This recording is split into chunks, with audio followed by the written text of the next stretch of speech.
이 무엇을 보느냐에 따라서 인생이 결정됩니다. 이 무엇을 바라보느냐에 따라서 그 가치관이 형성됩니다. 이 땅에 오신 예수님께서는 과연 무엇을 보고 계셨을까요?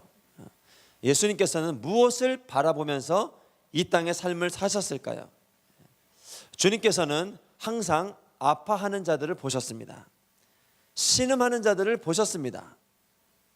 부자와 건강한 사람을 보기보다 세리와 과부와 같이 약하고 부족한 인생을 늘 살펴보셨습니다. 그 주님이 오늘 본문에서도 한 여인을 주목하고 계십니다. 우리 11절 말씀 같이 읽어보도록 하겠습니다. 거기에는 18년 동안 병을 일으키는 영에게 시달리고 있는 여인이 있었습니다. 그 여인은 허리가 굽어 똑바로 설 수가 없었습니다. 죄악된 이 땅에 사는 것도 힘들고 고통스러운데 이 여인은 18년 동안 병에 시달린 인생이었습니다. 오늘 우리 예수님은 이 여인을 바라보고 계셨습니다.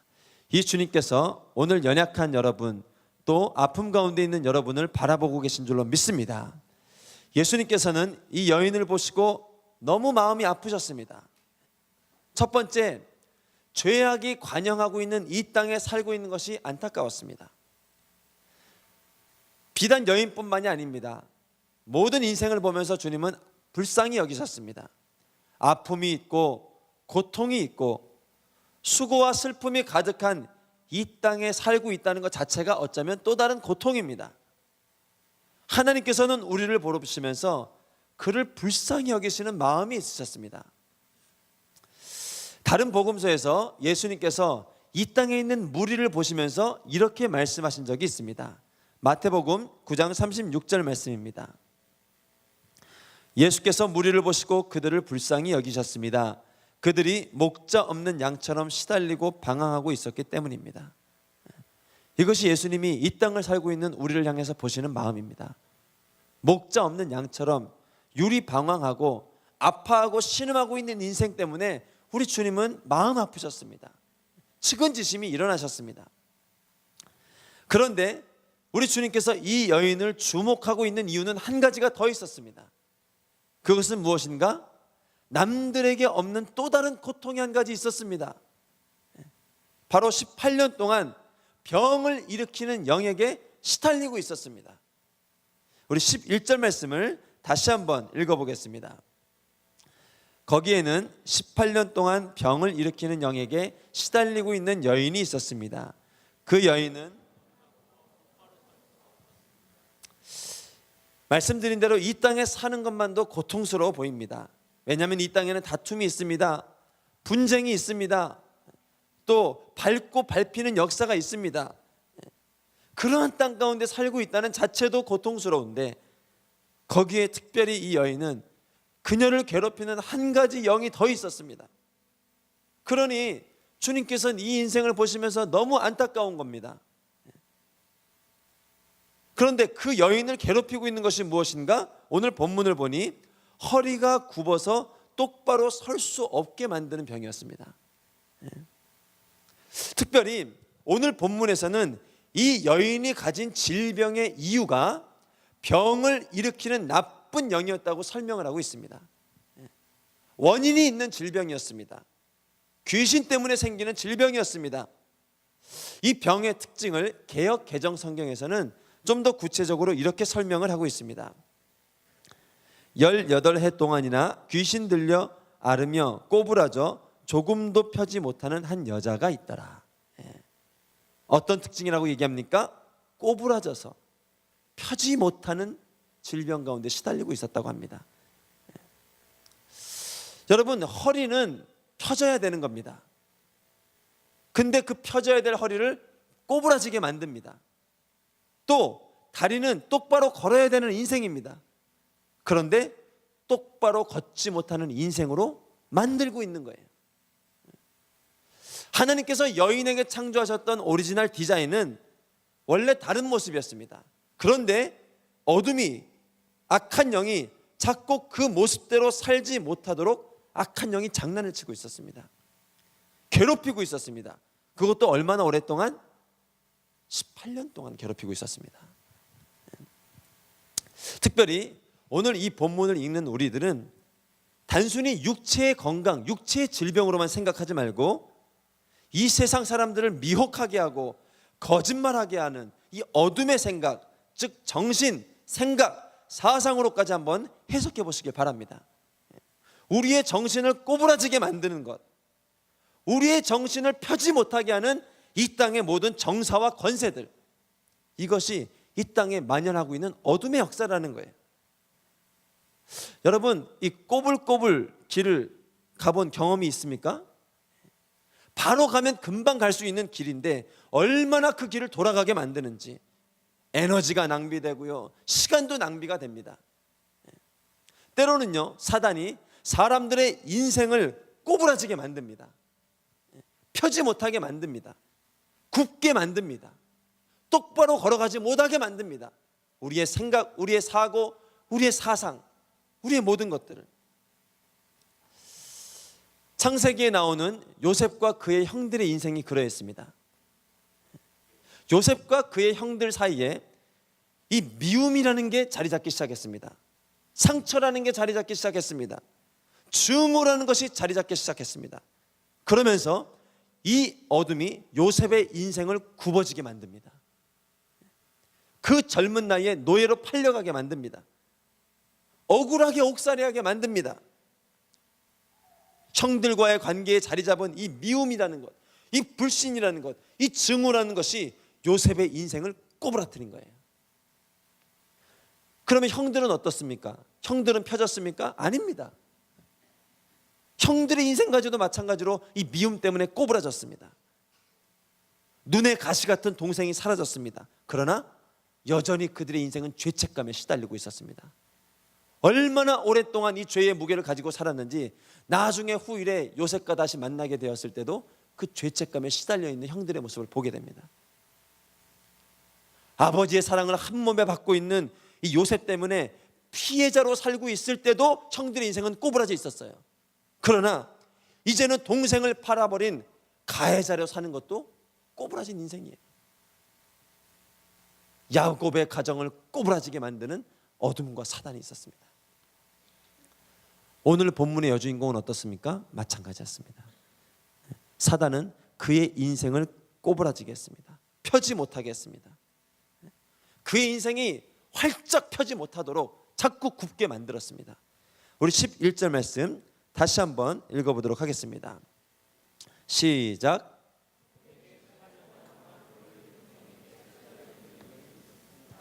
그 여인은 허리가 굽어 똑바로 설 수가 없었습니다. 여러분, 똑바로 설 수 없게 만드는 거예요.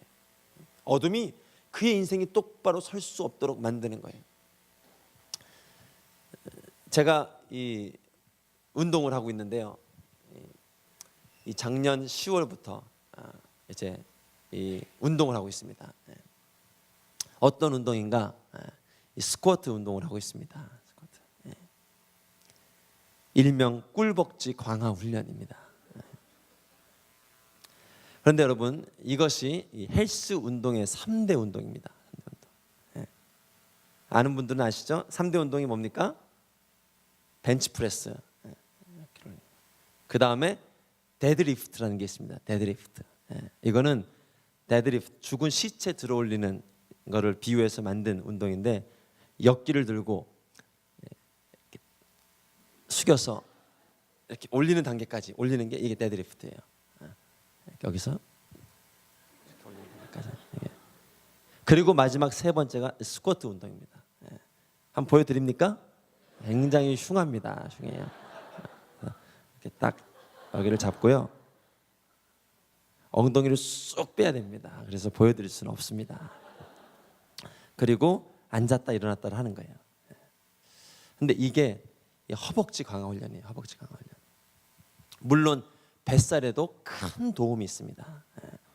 여러분, 윗몸 일으키기는 한강에서 티스푼으로 물을 빼는 것에 비교한다면 이 스쿼트는 한강에서 바가지로 물을 빼는 것과 똑같다고 한 운동가가 올렸더라고요. 근데 정말 이 스쿼트 하니까 허벅지 강화가 생깁니다. 다리 힘이 생깁니다. 제가 늘 어딜 가나 이 짝다리 짚는 게 습관이었는데 이게 많이 사라졌어요. 그리고 운동을 할수록 왜 이 스쿼트가 헬스 기본 3세 종목인지 알 것 같아요. 왜냐하면 모든 운동의 시작은요, 이 똑바로 서는 것에서 시작이 됩니다.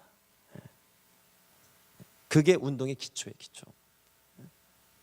아무리 이 가슴 근육이 발달되고 등 근육이 발달돼도요, 똑바로 설 수 없다면 말짱 도루묵입니다. 그래서 이 스쿼트 운동이 중요한 거예요. 이 똑바로 서는 게 중요한 겁니다, 여러분. 여러분 다윗의 경우를 보십시오. 다윗이 골리앗 앞에 어떻게 했습니까? 똑바로 섰습니다. 물론 자신에게 맞지 않는 사울의 갑옷을 입었을 때 휘청댔습니다. 그러나 그것을 벗어던지고 믿음으로 나아갈 때 그는 골리앗 앞에 똑바로 섰습니다. 예수님은 어땠습니까? 마지막 십자가를 지기 전 겟세마네 동산에서 땀방울이 핏방울이 되도록 기도하시고 3번의 기도를 마치신 후에 자리를 들고 일어서셨습니다. 그리고 똑바로 서셔서 자신을 잡으러 오는 적들을 향해서 일어서셨습니다. 물론 도중에 이 죄의 무게가, 십자가의 무게가 너무 무거워서 연약한 육신으로 감당이 안 되는 십자가를 지고 오를 때 휘청대긴 하셨습니다. 그러나 결국 그 언덕까지 올라가셔서 서셨습니다. 할렐루야. 그런데 안타깝게도 이 본문의 여인은 어떠한가? 사단이 똑바로 서지 못하게 하는 겁니다. 11절 말씀 다시 한번 읽습니다. 거기에는 18년 동안 병을 일으키는 영에게 시달리고 있는 여인이 있었습니다. 그 여인은 허리가 굽어 똑바로 설 수가 없었습니다. 이것이 우리의 인생을 굽게 만들고 또 예수님을 믿지 않는 영혼들의 인생을 굽게 만들고 똑바로 서지 못하게 하는 이 어둠이라는 거예요. 여러분, 모든 하나님의 백성들은 길이 펴져야 될 줄로 믿습니다. 비전이 펴져야 될 줄로 믿습니다. 똑바로 서야 될 줄로 믿습니다. 발과 발목이 힘을 얻어야 될 줄로 믿습니다. 그런데 그렇지 못한 인생을 보면서 우리 주님은 그냥 지나칠 수가 없었습니다. 그래서 그 여인을 고쳐줘야 되겠다 결정하십니다. 그것이 바로 12절 말씀입니다. 우리 함께 읽어보겠습니다. 시작. 여인아, 네가 병에서 해방됐다. 특별히 저는 오늘 이 12절 말씀 중에 이 불러내다라는 말씀이 너무너무 감사합니다. 오늘 여인은요, 예수님께 자신이 먼저 고쳐달라고 찾아온 사람이 아니었습니다. 그냥 가만히 자리에 앉아 있었습니다. 그런데 주님께서 그를 지명해서 불러내신 거예요. 여러분, 이 복음서에는 고쳐달라고 간구하고 막 주님께 간청하고 기도해서 치유된 사람도 많이 나옵니다.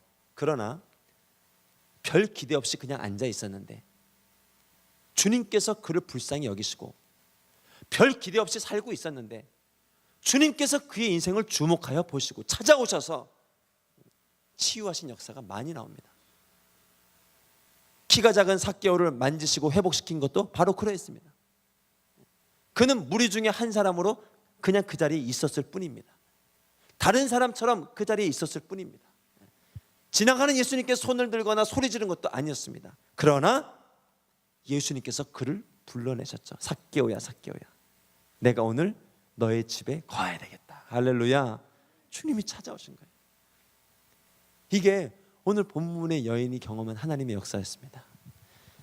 여러분의 인생 가운데도 불현듯 이 주님께서 찾아가실 줄로 믿습니다. 생각지도 못한 자리에서 주님의 은혜를 경험하게 될 줄로 믿습니다. 저한테는 이 선교 담당을 맡고 있는 저에게는 이 대청 전체 지난 수요일에 아울리치 전체 기도회가 그랬습니다. 정말 그렇게 하나님께서 많은 은혜를 그 자리에 부어주실 줄은 몰랐습니다. 또 그렇게까지 기대하지도 못했습니다. 모임을 앞두고 제가 금식을 했는데 그 이유도 이 기대감이 없어서 기도를 한 거예요. 그런데 그 당일날요, 이곳에서 모임을 했습니다. 이 장동원 전사님이 찬양 인도를 시작해 주는데 찬양 때부터 얼마나 뜨겁게 하나님의 은혜를 주시고 역사해 주시고, 그리고 본부장 목사님 올라오셔서 말씀을 선포해 주시는데 얼마나 많은 말씀들을 선포해 주시는지, 저는 그걸 마치고 이제 기도를 올라가서 한 3-4가지 기도 제목을 쳐야 되는데 너무 많은 말씀을 주셔가지고 이 정리가 안 되는 거예요. 그리고 또 사람들이 얼마나 많이 왔는지, 800명이 넘어가는 인원이 왔는데요, 마지막에는 보조의사를 더 못 갈아가지고 자리가 넘치도록 그렇게 하나님이 은혜를 주셨어요. 첫 아울리치 기도회였고 첫 모임이었고 아직 팀빌딩이 안 된 팀들도 많았고 기획하고 준비하는 입장으로서 그렇게 주님이 은혜 주실지 몰랐는데 하나님이 예비하신 은혜들을 우리에게 주셨던 거예요. 예기치 않게 부어주시는 이 주님의 은혜가 참 얼마나 놀랍고 신비한지 모릅니다. 여러분도 이런 은생 가운데 이런 은혜를 자주 경험하시죠? 이것이 하나님의 은혜입니다. 무심코 찾아오십니다. 주님. 오늘 여인의 인생 가운데 찾아온 주님의 은혜가 그렇습니다. 그녀가 찾아온 게 아니었어요. 하나님이, 예수님이 그녀를 불러내어 지명하여 불러서 그에게 회복을 주신 것입니다. 이 주님이 여러분의 인생 가운데 찾아가는 것을 믿으시길 축복합니다. 함께 하시는 것을 믿으시길 바랍니다. 두 번째, 그 여인을 보시면서 주님이 주신 명령이 놀랐습니다. 12절 말씀 다시 한번 읽어보도록 하겠습니다. 시작. 여인아, 네가 병에서 해봐. 여러분, 이 여인은 꼬부라져서 똑바로 서지 못하던 여인이었습니다. 근데 그 여인의 문제는 주님이 보시기에 건강의 문제가 아니었어요. 약의 문제도 아니었어요. 의사의 문제도 아니었어요. 그렇다면 무슨 문제였는가? 매임의 문제였어요. 매임의 문제. 그래서 주님은 해방이라는 단어를 쓰신 거예요. 여러분, 이제 우리가 곧 7월부터 아울리치를 떠납니다. 여러분이 국내외 선교 지역으로 흩어져서 이 선포해야 될 일이 무엇인 줄 아십니까? 물론 이 약물 치료도 중요합니다. 봉사활동도 중요합니다. 마사지 해주고 마을 잔치하는 것도 너무너무 중요합니다. 그러나 진짜 중요한 것은 무엇인가? 여러분의 믿음과 이 생각과 이 입술과 이 언어와 이 마음에 바로 이 메시지가 있어야 됩니다. 예수님이 주셨던 이 메시지가 있어야 됩니다. 예수님 믿지 않는 영혼들을 향하여 고백될 이 믿음, 바로 이것입니다. 예수 이름으로 명하노니 자유케 될지어다. 예수 이름으로 명하노니 해방될지어다. 예수 이름으로 명하노니 이 가정을 주님의 참된 사랑과 은혜 가운데 나아가지 못하게 하는 모든 어둠은 떠나갈지어다. 할렐루야. 이 선포가 중요한 거예요. 여러분, 병 고치는 것은 여러분도 할 수 있지만 예수님 믿지 않는 세상의 의사 선생님도 할 수 있습니다. 그러나 우리만이, 예수님 믿는 사람만이 할 수 있는 일이 있습니다. 그것은 무엇인가? 믿지 않는 영혼들을 만났을 때 우리만이 할 수 있는 일, 이 영적인 선포예요. 예수 이름으로 명하노니 묶임을 놓고 떠나갈지어다. 그렇다고 여러분, 모든 믿지 않는 사람들 만날 때마다 귀신은 떠나갈지어다 안수하면서 또 이런 거 하지 않기를 바랍니다. 물론 때론 그렇게 해야 됩니다. 그러나 지혜롭게 하시길 바랍니다. 직접 말을 하느냐 안 하느냐보다 더 중요한 것, 당신 안에 믿음이 있느냐 없느냐 하는 거예요. 아무리 큰 소리로 얘기하고 선포해도 당신 안에 믿음이 없다면 사단은 두려워하지 않습니다. 그러나 아무리 마음속에 고백을 할지라도 믿음이 있다면 사단은 무서워서 벌벌 떠는 거예요. 할렐루야. 이것이 우리에게 주신 능력이에요. 특별히 이번에 우리 해외 아울리치 팀들 각오하고 가셔야 됩니다. 어디 하나 정말 만만한 국가가 없습니다. 중국 만만합니까? 공산국가입니다. 아직도 자국민들이 교회 다니는 게 법으로 금지된 나라입니다. 베트남 마찬가지죠. 라오스 철저한 공산국가입니다. 여러분, 정말 기도 많이 하고 가시길 주님의 이름으로 축복합니다. 기도 외에는 이런 유가 나갈 수 없느니라. 따라해 보겠습니다. 기도 외에는 이런 유가 나갈 수가 없느니라. 특별히 적당히 그냥 뭐 사람들 좀 만나고 또 몸도 좀 풀고 여행 가겠다 생각하고 오신 분들, 지금이라도 마음 고쳐 먹으시길 축복합니다. 기도하며 나아갈 수 있기를 주님의 이름으로 축복합니다. 또 기도의 용사들인데, 나는 기도의 은사를 받았는데 아직 결정 안 하고 계신 분들, 여러분 도대체 그 기도의 은사를 어디다 쓰시려고 하십니까? 그분들도 빨리 마음을 고쳐 먹길 축복합니다. 팀에 헌신하십시오. 기도에 헌신하십시오. 특별히 이 제주 지역, 여러분 모든 목회자와 선교사님들이 한결같이 말하는 것이 무엇인가? 제주도는 영적으로 힘든 땅이다. 교회 개척이 너무 어려운 것이다. 그런데 이번에 우리 공동체가요, 국내 팀 6개 중에 3개 팀이 제주도로 갑니다. 여러분 기도 은사 받은 분들 하루빨리 지원해 주시길 바랍니다. 그 땅을 위해 중보해 주셔야 합니다. 우리의 싸우는 싸움은 혈과 육에 대한 싸움이 아니라고 말했습니다. 그냥 봉사활동 가는 사역 정도가 아닙니다. 그냥 아이들하고 놀아주는 정도의 사역이 아닙니다. 영적인 권세로 하늘의 능력을 선포하고 예수님 앞으로 돌아오게 만드는 이 부활의 능력을 가지고 나가는 것이 우리의 사역인 줄로 믿습니다. 예배자들도 헌신해 주십시오. 구석구석 다니면서 찬양을 울려 퍼져야 됩니다. 아침에도 일어나서 찬양해야 되고요, 오후에 밭에 나가서도 밥 매면서도 찬양을 해야 되고요, 저녁에 사역을 마치고서도 찬양해야 되고요, 이 예배할 때 어둠이 떠나가는 거예요. 할렐루야. 오늘 본문에서 이 주님께서 이 어둠에 매여 있는 여인에게 행하신 말씀이 무엇인가? 바로 해방을 선포한 겁니다. 자유케 될지어다. 모든 묶임은 풀릴지어다. 영적 해방을 선포한 거예요. 그리고 이 주님의 메시지에 대한 이 여인의 반응이 어떻습니까? 우리 12절 13절 말씀 다시 한번 읽어보도록 하겠습니다. 시작. 여인아, 네가 병에서 해방됐다. 그리고 예수께서 여인에게 손을 얹으셨습니다. 그러자 여인은 허리를 쭉 펴고 일어서서 하나님께, 할렐루야, 놀라운 역사가 일어나는 거예요. 예수님의 이름으로 나아갈 때 하나님이 해방시키는 능력을 베풀어 주신 거예요. 여러분, 비단 이런 일은요, 예수님만 일으킨 것이 아니었습니다. 예수님의 제자들도 이런 기적을 일으켰어요.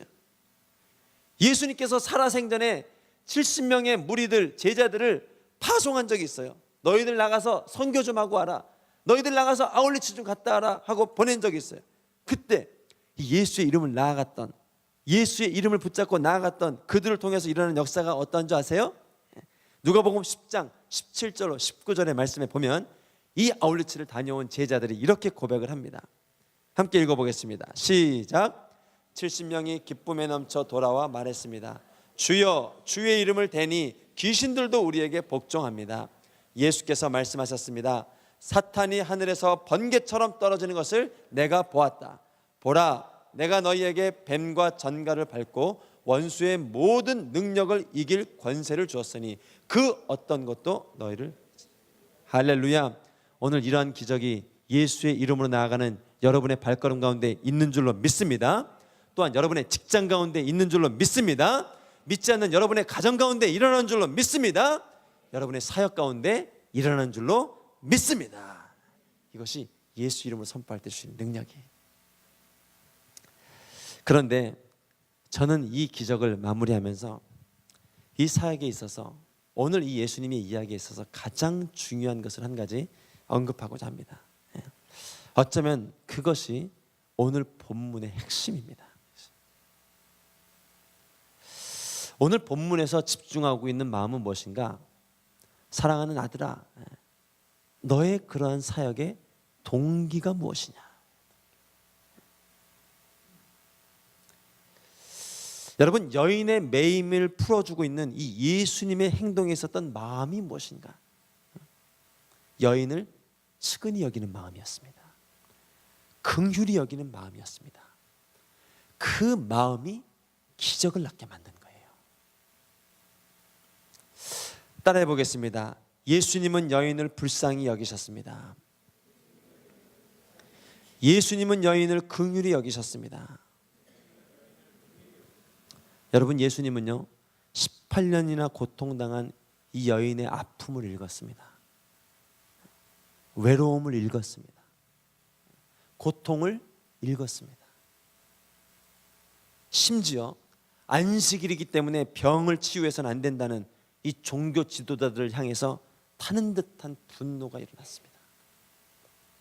왜 너희는 아파하는 이 여인을 가지고 논쟁하려 하고 이것으로 율법의 옳고 그름 여부를 따지려 하고 위선자 같은 행동을 하고 있느냐라며 우리 주님은 오히려 분노하셨어요. 그게 15절 16절 말씀입니다. 주께서 그에게 대답했습니다. 이 위선자들아, 너희가 각각 안식일에 황소나 나귀를 외양간에서 풀어내 끌고 나가 물을 먹이지 않느냐? 그렇다면 아브라함의 딸인 이 여인이 18년 동안이나 사탄에게 매여 있었으니 안식일에 이 매임에서 풀어주는 것이 당연하지 않느냐? 예수님께는요 이 매임을 풀어주는 것이 어떤 또 다른 일이 아니었습니다. 물론 자기 자랑을 위한 것도 아니었습니다. 더더욱이 자아 실현, 자아 만족을 위한 것도 아니었습니다. 그 일은요 여인을 긍휼히 여기는 마음에서 시작이 된 거예요. 여러분, 이 안식일에는요 죽을 병이 아니고서는 고쳐서는 안 됩니다. 일하지 않게 돼 있으니까요. 그러나 우리 주님은 이 여인을 보고 하루라도 빨리 고쳐주고 싶은 마음이 일어난 거예요. 이것이 기적의 시작이었습니다. 다른 사람들은 얘기합니다. 아유 18년이나 알았는데요, 뭐 18년이나 고생했는데 오늘 하루도 앓는다고 뭐 문제 됩니까? 율법 지키고 내일 고쳐주세요. 하루도 앓는다고 무슨 문제가 됩니까? 그런데 예수님의 마음은 어땠는지 아세요? 18년이나 알았는데 이렇게 오랜 시간 동안 고생했는데 하루라도 빨리 회복시켜줘야 될 거 아니냐. 할렐루야. 이게 주님의 마음이었어요. 관점이 너무 달라요, 우리 주님은. 여러분, 안 믿어질지 모르지만 저는 대학 시절에 이 유료 상담을 40차례 정도 받았습니다. 많이 받았죠. 이 희한하게 잘 사라지지 않는 분노, 막 혈기, 또 잘 억제가 안 되는 이 감정, 이게 힘든 거예요. 그런데 하나님 그 과정을 통해서 참 많은 회복과 또 은혜와 돕는 손길들을 허락해 주셨습니다. 제가 보니까 아무리 정신적으로 심리적으로 불안하고 해도 40차례 상담받은 분들이 많지는 않더라고요. 돈 내고 유급으로 직접 상담소에 가서. 그러니까 꽤 정서가 불안하고 꽤 마음이 좀 그랬던 것 같아요. 그런데 제가 그런 이 백그라운드가 제 안에 있다 보니까 대학부 있을 때도요 자꾸 그런 친구들이 보이고 그런 후배들이 보이는 거예요. 그리고 그런 친구들이 또 붙는 거예요, 저한테. 대학부에 들어가서 이제 순장으로 사역을 시작했는데 그때 만난 친구도 그런 경험이 있는 거예요. 저하고는 비교가 안 될 정도로 상태가 심각했습니다. 불안하니까 막 도벽도 일어나고요. 아파트에 있는 우편물들을 전부 다 이 훔쳐가고요. 막 희한한 일들이 있는 거예요. 조울증이 있고요. 그 친구의 어머님이 너무 힘들으셔서 제게 한 2달 정도를 함께 먹고 자면서 제가 생활한 적이 있습니다. 물론 제 물건도 많이 잃어버렸습니다. 저희 집 우편물도 많이 사라졌습니다. 그리고 저도 한 번은 이 분노를 참지 못해서 막 그 집에 데리고 가서 찾아간 적이 있습니다. 너 빨리 찾아내라고 막. 근데 그 부모님이 마지막 희망을 두는 것이 교회라서 교회로 아들과 함께 찾아온 거예요. 아들이 먼저 왔어요. 그리고 교회 정착하는 거 보니까 그래, 여기라면 좀 소망이 있구나 하고 부모님도 신앙생활을 시작하신 거예요. 그리고 주변에 많은 사람들이 또 중보해주고 기도도 해주는 거예요. 교회가 다르구나, 오늘의 교회가 다르구나. 그리고 아이에게도 관심을 가지고 다가가는 거예요. 순모임에서도 격려해주고 기도해주고. 그런데 여러분, 긴 병에 장사가 없습니다. 긴 병에 효자 효녀가 없습니다. 처음에는 그렇게 사랑으로 보듬어주고 용서해주는데 이게 어렵습니다. 1년이 지나고 2년이 지나고 그러니 이제는 따뜻했던 관심이요, 이제는 지적으로 바뀌고요. 이제는 덮어주기보다 고치려고만 노력하고요. 또 지적하고 판단하는 사람들이 이제 많아지는 거예요. 아마 그 친구를 만난 지 한 2년쯤 됐을 때 어머님이 저와 또 만나서 상담을 하셨던 것 같아요. 그날 저한테 계속 그렇게 얘기하셨습니다. 우리 아들이 문제라고. 주변 사람들도 다 이게 문제라고 얘기를 한다고. 이거 어떻게 해야 고치겠냐고. 내가 이거를 잡아야 되는데 이게 안 된다고. 이렇게 하니까 모든 주변 사람들이 다 피해를 본다고. 주민들도 보고 다 본다고. 어떻게 해야 되겠냐고. 근데 저도 그 말에 동의를 안 하는 건 아니지만 저는 좀 관점이 약간 달랐던 것 같아요. 약간. 제가 다르다는 관점을 못 느꼈어요. 근데 제 얘기 중에 느끼게 된 거예요. 나도 모르게 어머니랑 얘기를 하다가 아유 걔는 얼마나 힘들겠어요. 이 얘기가 나왔어요. 걔는 얼마나 힘들겠어요. 이 얘기가 저도 모르게 무심코 나왔어요. 근데 어머니가 상담을 하다가 아이고 석원 형은 우리 아들을 걱정해 주네요. 딱 그러시더라고요. 하더니 이렇게 얘기 한 사람이 없은 이렇게 눈빛이 좀 바뀌면서 갑자기 이렇게 굉장히 위로가 되셨어요. 어머니도 아들이 문제라고 했는데 내 사랑하는 아들 입장에서 얘기해 주는 누군가를 만나니까 너무 위로가 된 거예요. 그리고 우시고 막 다시 한번 부탁하시고 또 가셨습니다. 물론 제가 그러고도 또 저도 실수한 적이 있고 또 저도 전화를 좀 피한 적도 있고 그렇습니다. 그런데 제가 그때 정말 깊이 느낀 게 뭔가 기적이 어디서 시작되는가. 이해와 체휼만큼 위대한 사랑이었구나 이걸 깨달았어요. 그것이 기적이 시작되는 자리구나. 이해하고 체휼해 주는 것이 여러분 이게 기적의 시작입니다. 남들은 그 마음을 가질 수가 없다니까요. 여러분 아픔을 경험한 당신이 아니고서는요, 그 비슷한 상황을 경험해 본 당신이 아니고서는요, 그 아이를 잃어본 아픔을 경험한 그 당신이 아니고서는 절대로 알 수가 없는 거예요. 근데 그 체휼, 그 마음, 그 이해에서 기적이 시작됩니다. 할렐루야. 여러분 이번 아울렛을 나가면서요, 우리가 복음을 들고 사역리 잘 외워서 가는 것도 중요하고 또 프로그램 잘 준비해 가는 것도 너무너무 중요합니다. 근데 기적은 어디서 시작되는가? 당신의 경험에서 시작이 되는 거예요. 부모님과 너무 힘든 이 갈등과 이 상처와 아픔의 시간을 보내는 분들이 계십니까? 여러분 당신이 아니고서는 그 선교지, 그 지역교회에 있는 그 아픔 가운데 있는 아이들을 만질 수 있는 기적이 일어날 수가 없습니다. 당신은 알아요. 눈빛만 봐도 알고 말만 들어도 알아요. 거기서 기적이 시작되는 거예요. 물질 문제로 너무 힘든 시간을 보낸 분이 계십니까? 선교지 아이들 나가보세요. 당신만이 알 수 있는 자리가 있어요. 우리가 먹을 것이 있기 때문에 그들을 도울 수 있는 게 아니에요. 우리가 돈이 많기 때문에 그들을 도울 수 있는 게 아니에요. 오늘 기적의 시작은 어디서 시작하는가? 체휼에서 시작되는 거예요. 체휼. 느껴지는 거예요. 그게 그냥 알게 되는 거예요.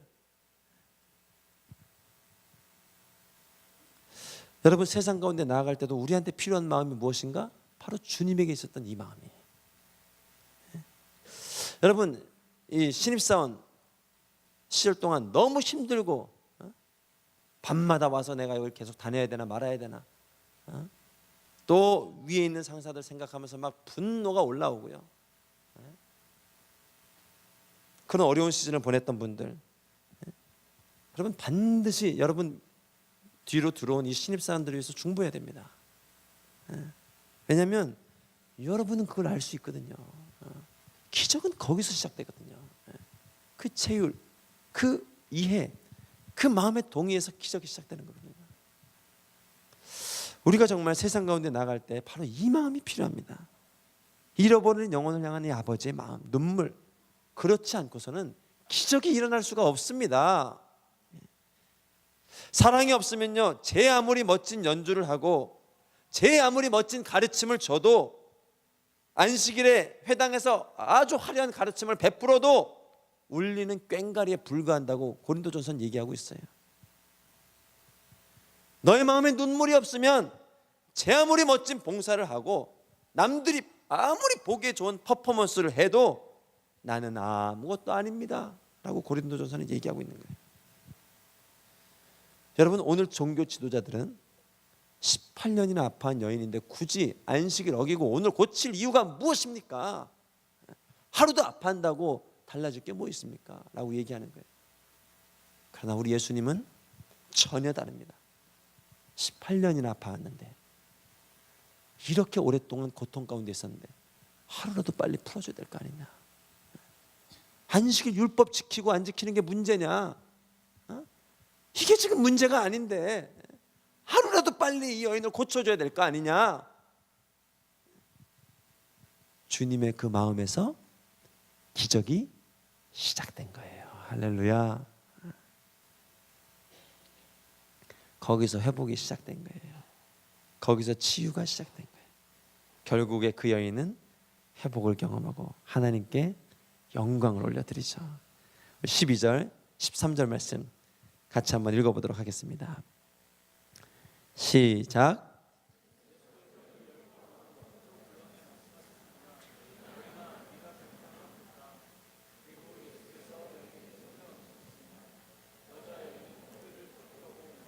하나님께 영광을 돌렸습니다. 이 여인이 얼마나 기뻤을까요? 얼마나 감사했을까요? 병이 고쳐진 것도 감사하지만 더 놀라운 건 이 주님의 마음이에요. 이 주님의 마음. 내 질병을 향해, 내 인생을 향해